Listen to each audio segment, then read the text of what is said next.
The very fact that you found this recording is proof of something, at least. It all started in the late 1980s. I'd just graduated from Moscow University, and I'd gotten completely obsessed with the theories of Nikolai Kozyrev. This guy had these wild ideas about something he called energy time. Basically, streams of invisible information that connected the past, present, and future. It sounded crazy, sure, but after some guys from the KGB's Ninth Directorate showed up at my Moscow apartment, offering me a spot on a secretive project in Siberia, it suddenly felt very real. My wife, Sarah, begged me not to go. That obsession's going to be the end of you, she warned. You know, I was young, ambitious, and way too curious for my own good. I promised her everything would be fine. I wish I'd listened. God, do I wish I'd listened.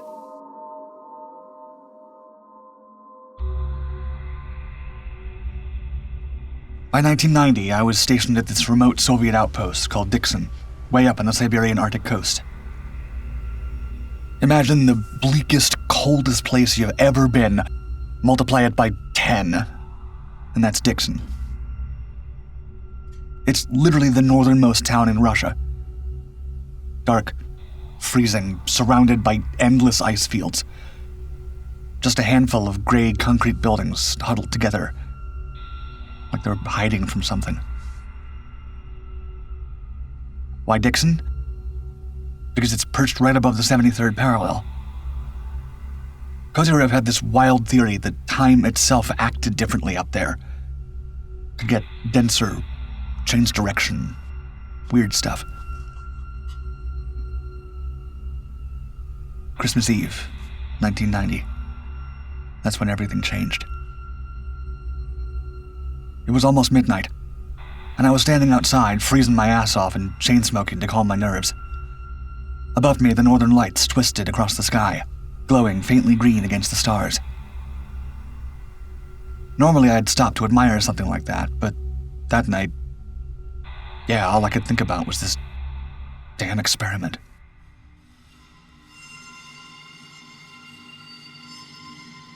Right there in that ugly concrete facility behind me, we'd built this thing. Something remarkable they called a Kozyrev mirror. It was a human-sized spiral, built from ultra-polished sheets of pure aluminum, exactly 1.5 millimeters thick. According to Kozyrev's theories, these spirals could actually focus that energy time, letting us see and maybe even interact with different times and places. It sounded like science fiction, but when we started testing it, things got weird real fast. I'm talking people having out-of-body experiences, compasses spinning like tops, strange lights appearing in the sky. Volunteers were guessing images we transmitted between sets of mirrors, stationed thousands of kilometers apart with insane accuracy. Some images even appeared before we transmitted them. It was incredible, but also deeply unsettling. The KGB loved it, of course. Typical. They kicked out most of our civilian researchers and replaced them with these silent KGB types. Stone faces. Barely said a word.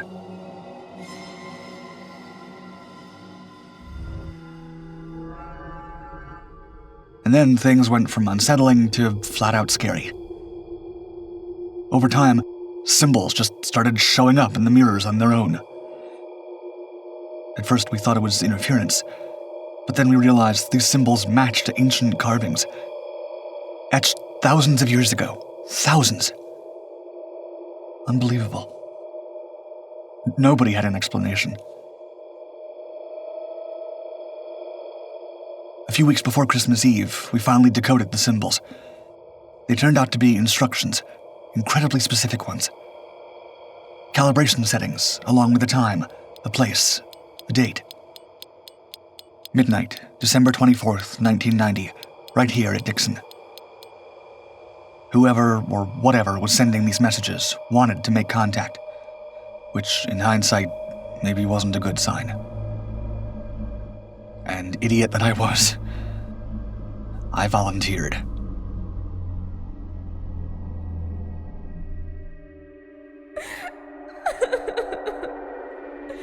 Sarah called me, begging me not to do it.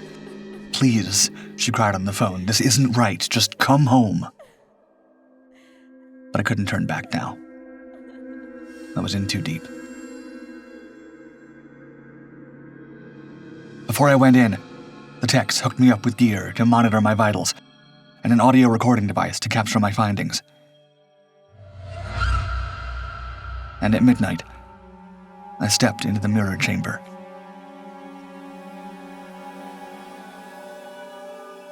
It was exactly big enough for one person, completely surrounded by that spiraled aluminum, like being inside a giant infinite seashell. The lead scientists, Dr. Kozyrev and Dr. Trofimov, watched from the control room, pale and nervous. Just observe, Trofimov reminded me. No interactions. Easy for him to say.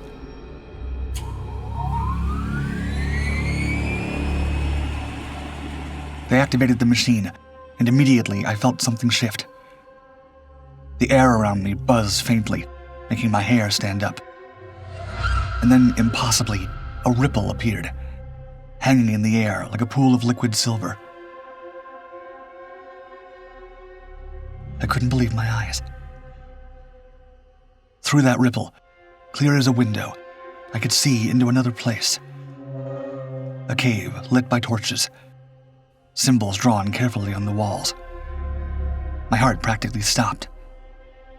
It was exactly the symbols we'd been decoding. This wasn't just communication. It was a window into another time entirely. I started dictating into the recorder, trying to sound calm, professional. I remember noting some symbols looked fresh, like they'd just been done. Then a figure moved within that distant cave.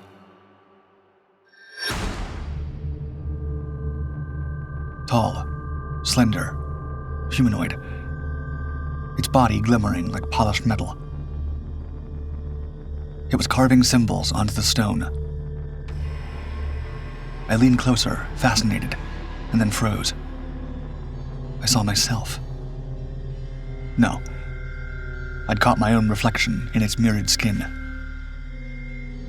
Before I could pull back, it turned sharply and stared right at me. Fear hit me like ice water. It saw me. I knew it instantly. This thing knew exactly who and where I was. Its face twisted,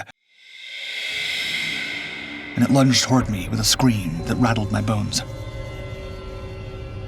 Panicked, I fell backward, tumbling out of the chamber, onto the cold lab floor.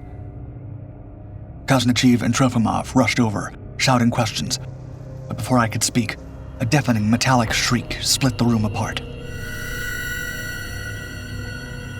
The creature tore violently out of liquid silver suspended in the air. We hadn't opened a window. We'd opened a portal. Instantly, reality just started coming apart around the creature. Equipment exploded. Monitors melted. It was pure chaos. It wasn't just wrecking things. It was distorting them.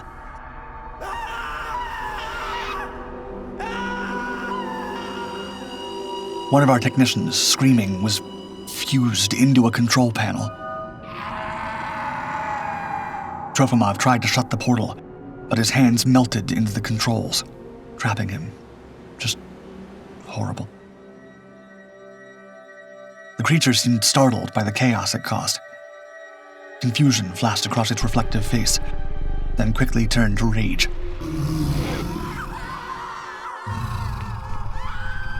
It rampaged through the room, roaring, destroying everything it touched. This thing wasn't just from another time. It felt fundamentally wrong, like it didn't belong in our reality. And you could almost feel reality itself warping, trying to reject it. I hid beneath the desk, shaking, barely breathing. But of course it found me. It turned, locked eyes again, and charged straight toward me. There was nowhere to run, except back into the mirror, back into the unknown. I scrambled desperately through the collapsing corridors, back toward that spiraled chamber, the only stable place left. Diving inside, I thrust my hand desperately into the rippling portal. The surface felt freezing, metallic, alien, like my hand was being covered in heavy, icy water. But I had no choice.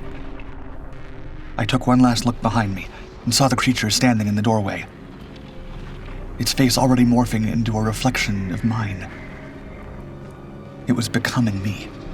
Becoming me. Then I dove through the portal.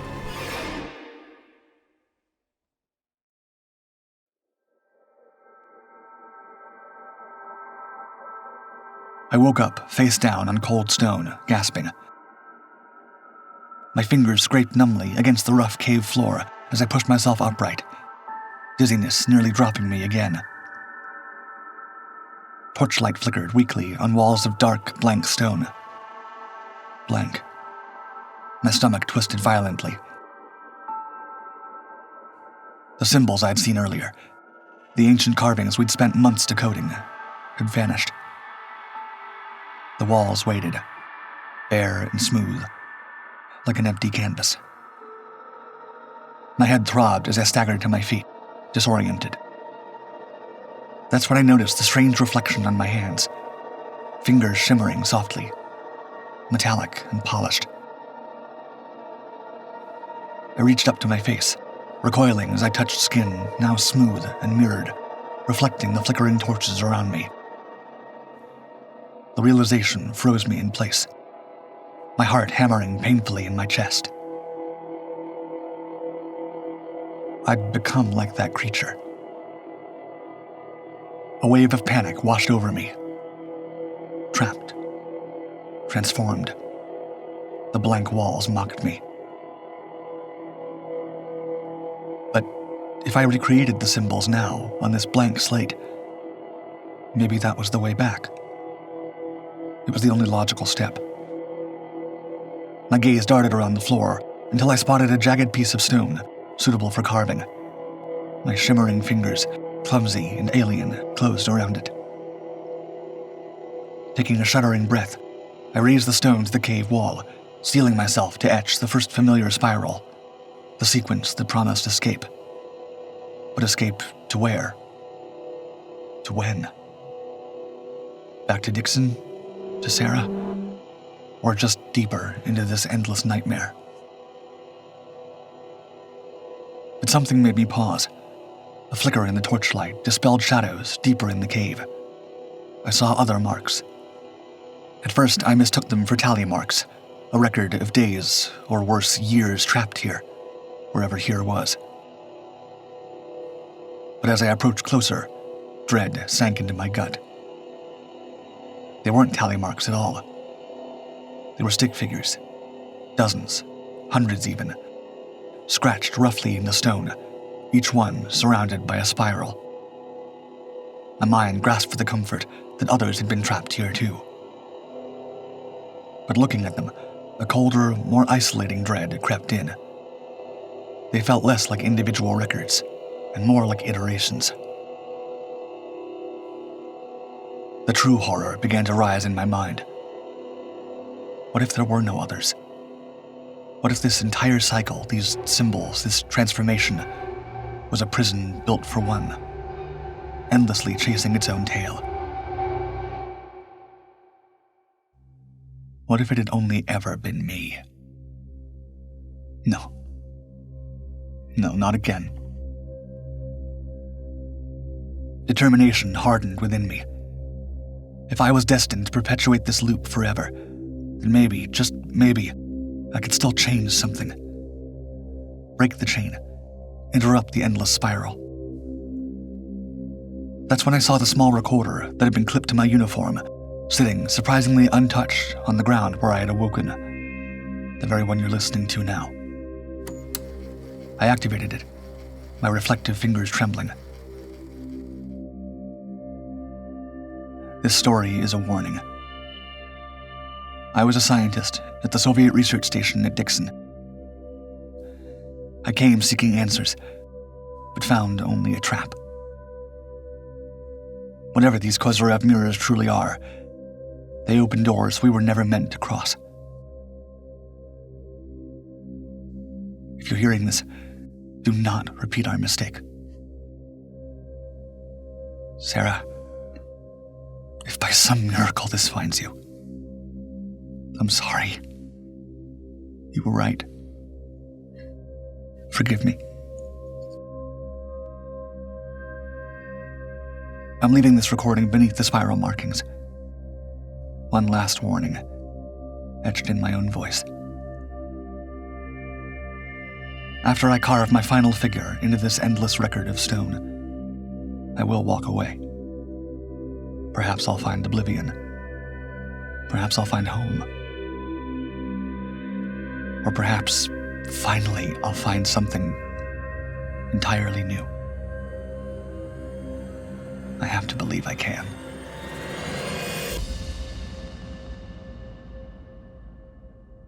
Thank you for watching this Dark 5 story. Let me know what you think, and if you want to hear more. Click the link on screen or in the description to watch my video about the real history that inspired this story.